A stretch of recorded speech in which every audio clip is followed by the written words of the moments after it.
I'm Cambzie Skywalka, and this is Podcast Unlimited with Abdul Chappell.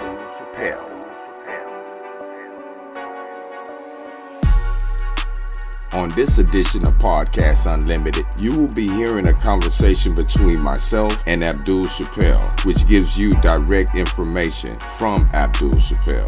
Abdul Chappell, the CEO and founder of We Can Build a Better Hood and United Hoods of America, which was founded by Abdul Chappell and Big Syke of Tupac Shakur's Thug Life. Chappell is currently incarcerated at the Choice Moores Correctional Facility. Behind I Feel is an injustice as well as a straight-out conspiracy. So this show was created so that you could decide.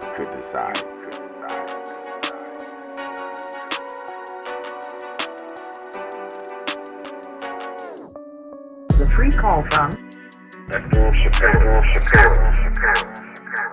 an inmate at Choice Moore Unit. This call is being recorded and is subject to monitoring. To accept this free call, press 1. To refuse this free, thank you for using Securus.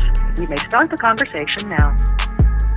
You got to remember, in every one of these communities across the country, two major things are the most important factors, imperative factors for any city code to comply. That is security and literacy levels, right? Security tops everything.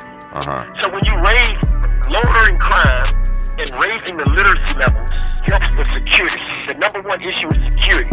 People want to be safe when they have new developments.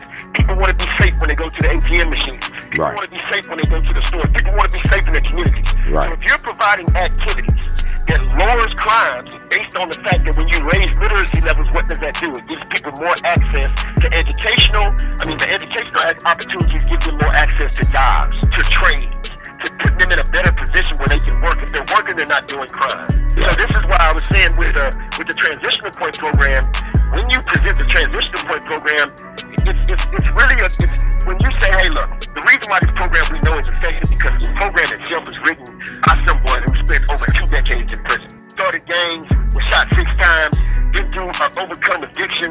You name it, he's been through those things. So he understands the things, the conditions of the people that you're trying to serve. Right.